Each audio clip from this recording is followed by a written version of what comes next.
लक्ष्मीच्या पावलानीच्या आजच्या एपिसोडमध्ये रोमांचक गोष्ट घडलेली आहे। नैनाने श्रीनाथ ज्वेलर्स सोबत हात मिळवणी करून त्यांच्यासाठी फोटोशूट केलेला आहे। त्यामुळे चांदेकर ज्वेलर्सला चांगलाच धक्का बसलेला आहे आणि त्यावरनं खूप सारे रिपोर्टर्स त्यांना व्हिजिट करायला आलेले आहेत आणि त्यांनी खूप साऱ्या प्रश्नांचा भडीमार केलेला आहे की चांदेकरांनी जी आतापर्यंत परंपरा जपलेली होती, त्यांचं जे म्हणणं होतं ते सगळं खोटं होतं का, आजोबांनी जे मेंटेन केलेलं होतं ते सगळं खोटं होतं का, या सगळ्या प्रश्नांचा भडीमार त्यांनी चालू केलेला आहे।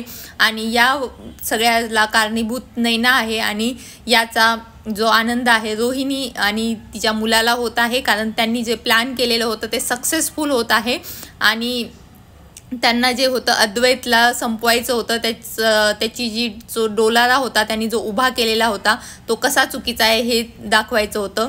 इकडे जो श्रीनाथ ज्वेलर्सचा मालक आहे तो कॉल करून म्हणतो की आपली जी प्लॅनिंग आहे ती सक्सेसफुल होत आहे, पण यावरती कला सगळ्यांना उत्तर देते आणि म्हणते की हे सगळं जे आहे ते चांदेकर ज्वेलर्सनी नाही केलेलं आहे आणि आम्हालाही हे माहिती नव्हतं की नैनाने असं काहीतरी केलेलं आहे आणि आम्हालाही त्याबद्दल चर्चा करायची आहे आणि आम्ही त्याबद्दलचं जे आमचे मत आहे ते पब्लिकली आम्ही जे आहे रिलीज करूच, पण आत्ता आमच्याकडे कुठल्याही प्रश्नांची उत्तरं नाही आहेत।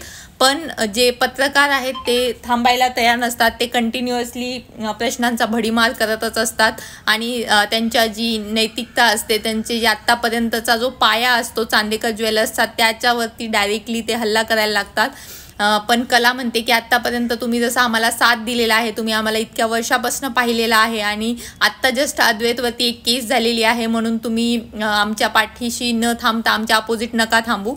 इकडे कलाच्या आईच्या इकडे घराबाहेर सगळ्या बायका चर्चा करत असतात की कसे आहेत, म्हणजे चांदेकरांच्या घरातली सून असून ती त्यांच्या अपोजिट जाऊन फोटोशूट करत आहे हे तिच्या आईला माहितीच नसतं आणि त्या बाया असं का घराबाहेर येऊन चर्चा करतायत हेही तिला समजत नसतं।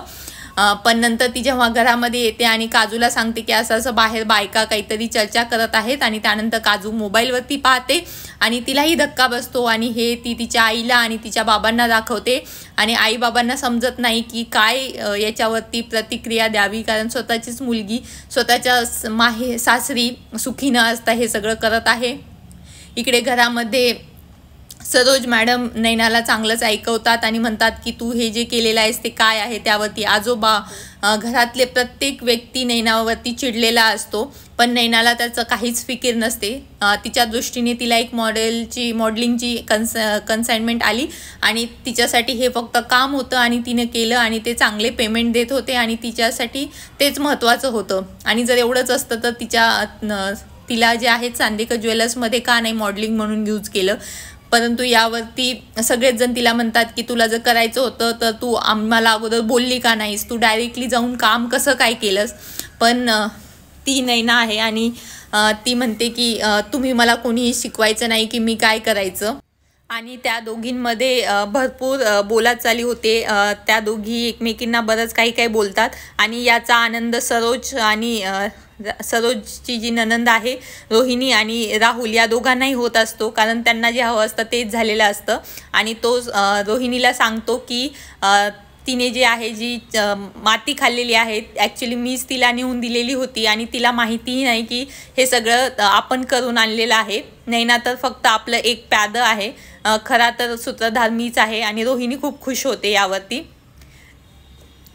इकडे कलाला समजत नाही, इकडे कला अद्वैतसाठी कॉफी बनवते, म्हणजे अद्वैतला चांगलं वाटेल आणि ती त्याला कॉफी आणून देते। यानंतर अद्वैत खूप शांत असतो, पण कला त्याचबद्दल चर्चा करत असते। त्यावर अद्वैत म्हणतो की परत कशाला चर्चा करायची, पण कला म्हणते की मी इतकं शांतपणे हे सगळं हाताळू शकत नाही, कारण ही खूप मोठी गोष्ट झालेली आहे, आपल्या विरुद्ध कटकारस्थानं केली जात आहेत आणि आपण शांत नाही बसू शकत, आपल्याला सगळी जी माहिती आहे ती काढलीच पाहिजे। त्यावरती अद्वैत म्हणतो की हां आपल्याला ही माहिती काढलीच पाहिजे, मी आत्तापर्यंत काही बोललो नाही, परंतु नैना चुकीची आहे हे मला जाणवत आहे। यावरती कला म्हणते की मला पण हेच म्हणायचं आहे, मी पण राहुलबद्दल तेच सांगत आहे की ते दोघंही जे आहे कटकारस्थान करत आहेत।